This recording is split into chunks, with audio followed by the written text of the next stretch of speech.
And I know Ben is really educated on what partnerships mean, what partnerships mean to your company, and not just to you, but as an industry, we're all trying to do the best we can, and we're doing a really good job here at JBM Technologies.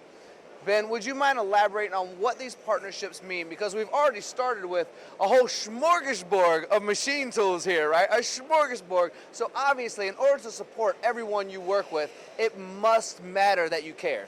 From our standpoint, JBM, are we a machine distributor? Yes, we are. But really, at the end of the day, the way we look at it and the way our business model is we're a partner to our end user.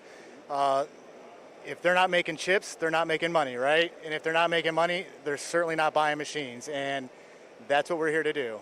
You know, we're a full service distributor. We can be as hands-on or as hands-off as somebody wants to be. We can place a machine on your floor and get out of the way, especially if you know what you're doing.